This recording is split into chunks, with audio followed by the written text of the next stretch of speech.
누가복음 10장 41절과 42절. 주께서 대답하여 이르시되 마르다야 마르다야 내가 많은 일로 염려하고 근심하나 몇 가지만 하든지 혹은 한 가지만으로도 족하니라. 오늘 예수님을 대하는 마르다와 마리아의 대조적인 모습을 볼 수 있습니다. 이 두 자매는 예수님을 사랑했고 분명한 믿음이 있었습니다. 뿐만 아니라 그녀들은 때론 예수님과 제자들의 필요를 채워줬습니다. 하지만 둘의 모습은 달랐죠. 마르다는 아마도 주도적이고 열정적인 여인이었던 것 같습니다. 그녀는 적극적으로 예수님과 제자들을 자신의 집으로 영접했습니다.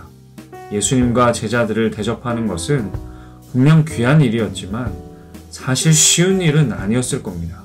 장정만 13명이니까요. 또한 마르다는 예수님과 제자들을 최고로 대접하고 싶었을 거예요. 자신이 할 수 있는 최고의 음식, 최고의 봉사로. 그랬기 때문에 신경 써야 할 일이 많았을 겁니다. 음식 재료 준비부터 청소, 테이블 세팅 등등등. 어느덧 예수님의 일행이 도착하고 마르다는 더 분주했습니다. 그런데 마땅히 보여야 할 마리아가 보이지 않는 것이죠. 더구나 마리아가 예수님 앞에 앉아서 말씀을 듣고 있다는 것을 알게 됩니다. 마르다는 화가 났던 것 같습니다. 마르다는 마리아 뒤편으로 가 슬쩍 그녀를 부르는 것이 아니라 공개적으로 예수님께 요청합니다. 왜 나를 생각하지 않으십니까? 마르다는 마리아에 대한 섭섭함과 분노뿐만 아니라 그것을 방관하고 있는 듯한 예수님에 대하여도 감정을 드러냅니다. 하지만 예수님의 대답은 마르다가 기대했던 것과는 달랐습니다. 마리아를 지적하는 것이 아니라 마르다를 지적하십니다. 마르다야, 마르다야. 예수님께서는 마르다를 2번 반복하여 부르시는데 이것은 마르다를 향한 예수님의 따뜻한 표현이에요. 예수님은 단순히 지적하고 단지 잘못을 드러내기 위한 것이 아니라 마르다를 더 성숙한 제자로 세우기 위해 권면하고 계신 것입니다. 그렇다면 마르다의 문제는 무엇이었을까요? 그녀는 선한 목적으로 예수님과 제자들을 초대했습니다. 그녀는 그들을 섬기는 것이 기뻤고 감사했어요. 그런데 그 마음이 어느 순간 분주해졌습니다. 더 좋은 것, 더 만족스러운 것을 찾기 위해 그녀는 몰입되었던 겁니다.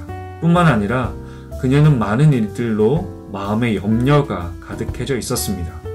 어느 순간 그녀의 마음에 기쁨과 감사는 사라지고 내가 무엇을 해야 하는가, 자신의 목적과 성취에 몰두되었던 겁니다.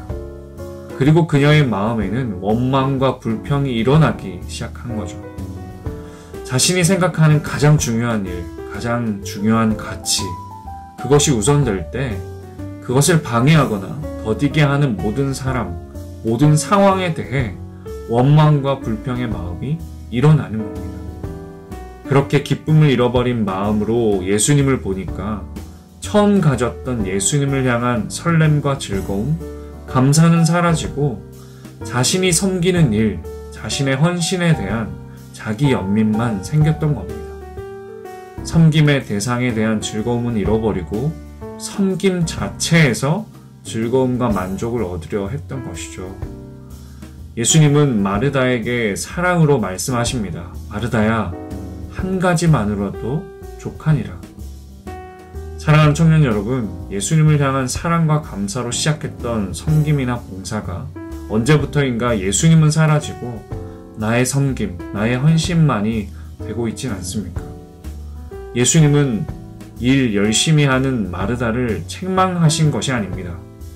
마르다의 섬김은 분명 칭찬받아야 할 섬김이었습니다.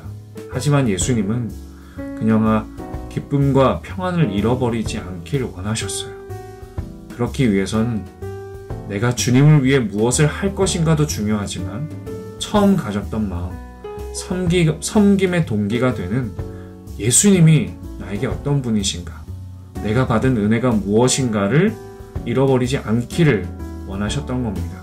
사랑하는 청년 여러분, 오늘 하루도 예수님이 나에게 어떤 분이신지, 내가 받은 은혜가 무엇인지를 기억하며 어떤 상황에서도 기쁨을 빼앗기지 않고 또한 힘을 얻을 수 있는 여러분 되시길 기도합니다.